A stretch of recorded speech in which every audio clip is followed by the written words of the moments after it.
요즘은 K컬처라고 해서 K-팝, K-드라마, 또 K-푸드에 많은 관심을 가지고 있습니다. 특별히 미국에서도 한류는 참 대단한 것 같아요. 그 가운데 한국 음식에 대한 관심도는 점점 높아집니다. 그 가운데 이제 한식하면 생각나는 좀 주요한 식재료 중에 이제 깻잎이 있지요. 미국이 현지인들은 깨는 아는데 깻잎은 잘 모르는 것 같습니다. 그래서 잘 사 먹지도 않고 또 잘 기르지도 않습니다. 그러다 보니까 깻잎이 미국에서는 은근히 비쌉니다. 난 20여 년 전에 제가 미국에서 유학할 때 한 목사님 가정이 타주로 떠나면서 저희 내외 저희 가정에 작은 깻잎 나무를 주시고 가셨는데요. 그때 이제 학교에 부부 기숙사마다 작은 텃밭을 줘서 식물을 기를 수 있게 했습니다. 그래서 저희가 거기다 깻잎 나무를 심었는데 이 녀석이 너무너무 잘 자라고 막 퍼져서 이 작은 텃밭을 넘어서 학교 운동장까지 퍼지게 된 겁니다. 곳곳에 이제 나무가 자라게 되었는데요. 저는 이제 기회가 되는 대로 그 깻잎을 따가지고 주변의 전도사님들 또 목사님들 가정에 나눠주고 또 그게 큰 기쁨이 되었던 그런 추억이 있습니다. 근데 어느 날 저희 부부가 이 깻잎을 따러 이 텃밭에 나갔는데 며칠 전까지만 해도 있었던 이 깻잎 나무들이 완전히 사라진 것을 보게 됐습니다. 텃밭에도 없고 운동장 어디에도 발견되지가 않는 겁니다. 알고 보니까 학교를 조경하는 잔디를 관리하는 분들이 모조리 그걸 다 뽑아버린 겁니다. 우리가 볼 때는 너무 귀한 식재료였는데 그분들이 볼 때는 어디선가 날라와서 자라난 자기들이 심지 않은 그런 볼품 없는 그런 악취나는 잡초였던 것이지요. 그 후 저희는 지금까지도 깻잎 농사는 포기하고 깻잎을 사서 먹고 있는데 볼 때마다 그때 생각이 많이 납니다. 교수로 오랫동안 재직하다가 한국의 농촌으로 귀농해서 농사꾼이 된 윤병구라는 분이 있습니다. 이분의 책 가운데 보면 이 초보 농부가 겪는 실수 에피소드에 대한 이야기들이 담겨 있는데 그 책 이름이 잡초는 없다라는 책입니다. 책이 짧은 글을 잠깐 인용해 볼게요.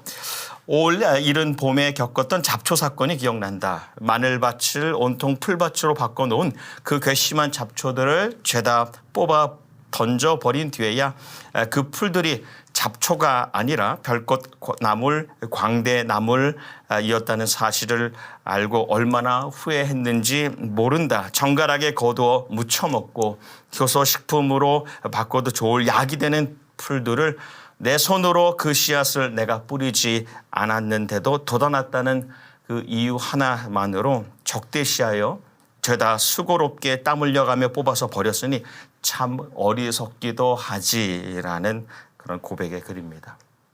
우리가 손수 심지 않은 것들, 그래서 자연스럽게 쓸모없다라고 여기는 것들, 하나님 보시기에는 창조주 아버지 앞에서는 아름다운 피조 세계를 이루고 있는 소중한 구성원이 됩니다. 우리가 전혀 예상하지 못했던 일들, 삶에서 무조건 빨리 지나가 버리면 좋겠다, 차라리 없어지면 좋겠다라고 여기는 일들도 하나님 보시기에는 우리를 살아가게 하고 또 우리를 조금 더 자라나게 하는 인생의 과정이 되기도 합니다.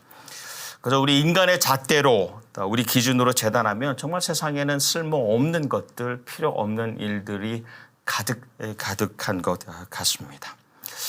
요한복음 9장 말씀에 보면 태어날 때부터 맹인되었던 사람에 대한 이야기가 나옵니다. 인생의 가장 극심한 어려움을 겪는 그런 사람을 상징하는 것이죠. 주변 사람들은 그의 고난에 대해서 여러 가지 소음과 또 소문을 만들어냅니다. 이 사람이 이렇게 된 것이 누구 죄 때문입니까? 그가 태어나기 전에 태아기에 어머니 뱃속에서 죄를 지은 것 때문입니까? 아니면 그의 부모의 죄가 너무 커서 그 죄가 그에게 유전된 것입니까? 라고 고난, 어려움의 문제를 해석합니다. 하지만 그 소란스러움 가운데 예수님께서는 하나님의 일을 나타내고자 하심이라라고 하시고 조용히 땅에 침을 뱉어서 그의 눈에 진리겨 바르시고 실로암 목가에 가서 연못에 가서 눈을 씻으라 하시죠. 그리고 그의 눈이 띄어지는 사건입니다. 근데 이 요한복음 9장 말씀의 이 전체가 이 소경이 눈을 뜨는 사건으로 이루어져 있습니다. 한 장 자체가 다 그렇습니다. 근데 실제로 육신의 눈이 뜨이는 사건은 1절에서 7절까지 약 7절. 이고 뒷부분에 8절에서 41절까지 거의 5배에 해당되는 더 말씀이 근원적인 다른 눈인 심령의 눈이 뜨이는 사건입니다. 그러니까 육신의 눈이 뜨이는 사건은 잠깐이고 그 영혼의 심령의 눈이 뜨이는 사건이 더 길게 나옵니다. 이 사람이 이 실로암에서 육신의 눈이 열리고서 이 군중들에게 끌려가서 이 바리새인들 앞에 서게 되지요. 이 바리새인들이 묻습니다. 대체 예수가 너에게 뭘 한 거냐라고 하니까 그가 답하기를 어찌하여 다시 듣고자 합니까? 당신들도 그분의 제자가 되려고 합니까? 라고 응대합니다. 바리새인들이 그를 욕하면서 너는 예수의 제자일지 모르지만 우리는 위대한 모세의 제자다라고 하면서 화를 냅니다. 근데 그 뒤에 이어진 이 전에 소경되었던 이의 고백이 이렇습니다. 태어나면서부터 눈먼 사람의 눈을 뜨게 하였다는 말은 지금까지 들어본 적이 없습니다. 그분은 하나님께로부터 오신 분이십니다. 라고 고백할 때에 이 바리새인들이 화가 나서 그를 출교하지요. 그를 완전히 종교적 또 사회적으로 경제적으로 완전히 쫓아냅니다. 그러니까 생활이 거의 불가능하게 된 것입니다. 예수님께서 그가 쫓겨났다는 것을 아시고 그를 불어 다시 만나십니다. 그리고 물으시죠. 내가 하나님의 아들을 믿느냐. 그가 주님 그분이 누구십니까? 라고 묻습니다. 제가 그분을 믿고 싶습니다. 라고 답할 때 주님께서 그에게 너는 그를 보았다 라고 말씀하십니다. 너가 지금 말하고 있는 이가 바로 그이니라. 너는 지금 그를 보고 있다라고 선언을 하십니다. 여러분 우리가 잘 알려진 위대한 실로암 사건의 결론은 이 소경의 눈 가운데 유관이 띄었다가 아니라 진짜 결론의 말씀은 소경이 주님을 보았다입니다. 영적 소경인 그가 심령의 눈이 띄어서 정말 주님을 삶의 주인으로 바라보게 되었다라는 것이 이 사건의 더 중요한 결론입니다. 사실 이 표적의 이 백미라고 하면 예수님의 그 말씀 가운데에 마지막에 내가 세상에 왔으니 보지 못하는 자들은 보게 하고 보는 자들은 맹인되게 하려 함이라 라고 말씀하십니다. 바리새인들이 묻죠. 그럼 우리가 지금 못 본다는 말입니까? 지금 우리가 눈먼 사람이란 말이오라고 묻습니다. 그때 주님께서 그들을 향해서 차라리 너희가 맹인 되었더라면 죄가 없으려니와 너희가 본다고 하니 너희 죄가 그대로 있느니라. 내가 본다고 하니 아직 보지 못한다라고 말씀하십니다. 우리가 그렇습니다. 우리가 우리 삶을 잘 본다고 착각합니다. 세상의 흐름, 인생의 계획을 바로 보고 있다라고 생각하며 살아갑니다. 그런데 사실 보면 우리의 세속적인 눈, 육적인 눈만 열려서 보고 있는 것은 아닌가 합니다.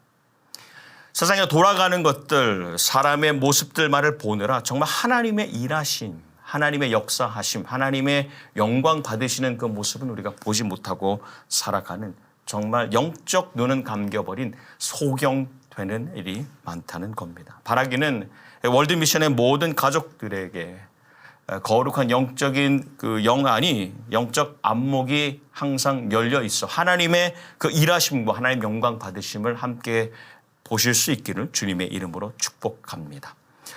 사도행전 7장 말씀에 보면 스데반 집사님의 이야기가 나옵니다.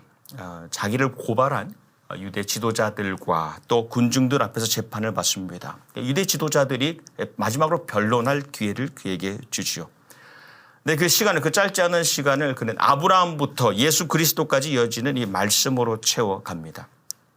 군중들이 그 하나님의 말씀을 듣고 찔림을 받는데 그 찔림에서 돌아서지 않고 이를 갈며 극도의 분노를 표출합니다.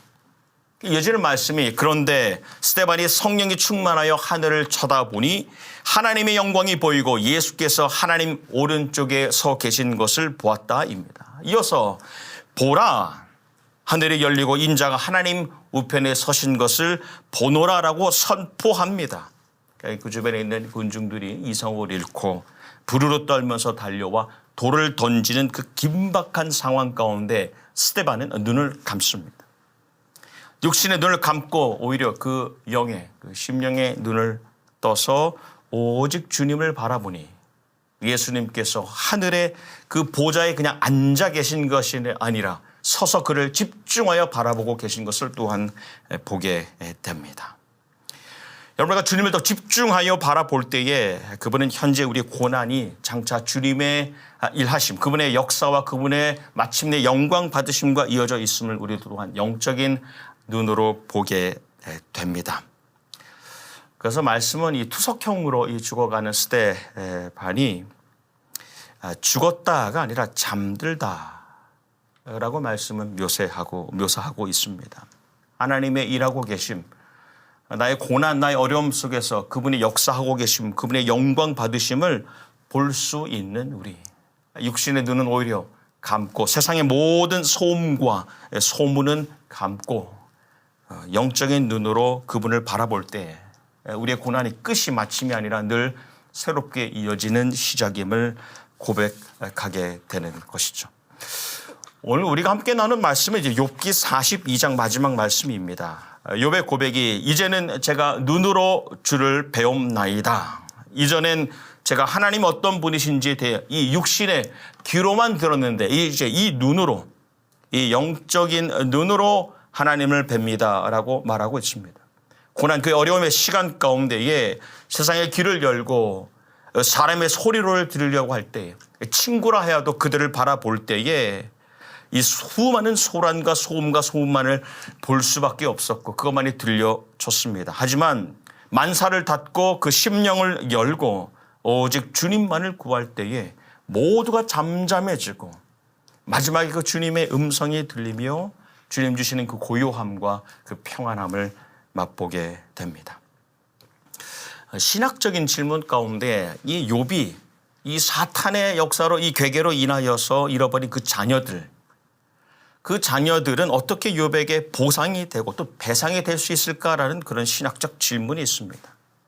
근데 그가 눈을 열고 그 영적인 눈을 열고 하늘의 하나님을 바라보았을 때 거기에 분명히 하나님과 함께 또 하나님 안에 거하고 있는 안식하고 있는 자녀들의 모습을 영적인 눈으로 볼 때에 그 삶의 의문이 풀어지게 되는 것이죠. 그래서 하나님 제가 이제 하나님을 봅니다 라는 고백은 단지 이 시간 이 순간 하나님이 나와 함께 하심을 보는 것뿐 아니라 그것을 넘어서서 그의 과거와 현재와 미래, 나의 과거와 현재와 미래에 함께 하시고 그 삶을 여전히 통치하고 계신 하나님을 동시적으로 보게 되는 겁니다. 우리가 세상 사람의 현실과 지금 시련과 역경, 슬픔과 아픔에 함몰되어 있으면 우리는 어쩔 수 없습니다. 항상 낙심하고 절망하게 됩니다. 하지만 그 고난, 그 어려움 가운데에서도 우리의 세속적인, 우리의 육적인 눈은 오히려 감고 눈을 감고 거룩한 영적인 눈을 떠서 주님을 집중할 때에 그 삶 속에 역사하시는 하나님, 또 그 삶을 통해 영광 받으시길 원하시는 하나님을 우리가 보게 됩니다. 오래전에 인터넷에 한 식물 동호회 게시판에 이런 글이 올라왔습니다. 이것이 무슨 종인지 무슨 종류인지 알려주세요 라는 제목입니다. 이 글 쓴 이가 식물의 사진 한 장과 또 질문을 같이 올렸습니다. 내용이 좀 이래요. 가을쯤인가 안 쓰는 화분에 새싹이 나기 시작했습니다. 저는 신기해서 물도 주고 햇빛 나는 곳에 잘 놔두었더니 하루가 다르게 쑥쑥 크더군요. 그런데 문제는 이 종류가 뭔지 모르겠습니다. 처음엔 정말 크는 게 눈에 보일 정도로 하루하루 다르게 크더니 막 꽃도 피우고 근데 이제는 좀 많이 크니까 잘 안 크는 것 같아요.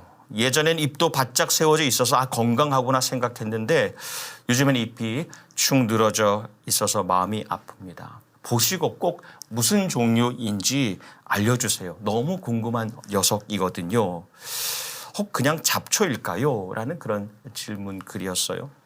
그리고 그 글에 답글이 첫 번째 답글이 달렸는데 나중에 그 처음으로 달렸던 글이 너무너무 유명해져서 한국의 교과서에도 실리게 되죠. 그 답글이 이랬습니다. 기르기 시작한 이상 잡초가 아닙니다. 그대가 그것을 기르기 시작한 이상 그것은 그대의 삶의 잡초가 아닙니다. 여러분, 우리 삶의 잡초라고 여겨지는 어려움들이, 고난이 이어지는 것을 우리가 부인할 수 없습니다. 때로는 갑자기 닥쳐온 물질의 어려움이고 또 오랫동안 싸우고 있는 질병으로 인한 괴로움일 수도 있습니다. 또 언제부턴가 모르게 다른 사람과의 관계에서 오는 이 외로움일 수도 있습니다. 하지만 우리가 잡초, 내 삶에 필요 없는 것이라고 판정되어 버린 그 십자가, 그 삶의 고난으로 인하여서 우리는 잠시 세상에 또 사람에 대하여 눈을 감을 수 있습니다. 그리고 또 하나님께 시선을 돌릴 수 있음에 감사하게 됩니다. 십자가의 도가 멸망하는 자들에게는 미련한 것이요, 구원을 받는 우리에게는 하나님의 능력이 됨이라. 하나님 알지 못하는 이들에게 이 십자가, 이 고난은 부끄러운 일일 수 있습니다. 그래서 일단 무조건 피해야 될 일들, 내 삶에 필요 없는 일이라고 여겨집니다. 하지만 이미 부활 생명의 그 역사와 그것을 통해 하나님 영광 받으심을 알고 믿고 느끼며 살아가는 우리에게 십자가는 변함없는 소망이고 능력이고 또 새로운 시작이며 생명이 됩니다. 매일 매 순간 그 어려움, 고난에 따라하여도 더욱 시선을 주님께 향하여서 마침내 주님 일하심, 역사하심과 주님 영광 받으심을 경험하는 실로암을 살아내시기를 주님의 이름으로 축복합니다. 지금 고난의 시간을 지난 모든 분들 잡초가 아님을 영적인 눈으로 보시고 주님 주시는 그 고요함과 평안함을 누리시기를 또한 주님의 이름으로 축원합니다.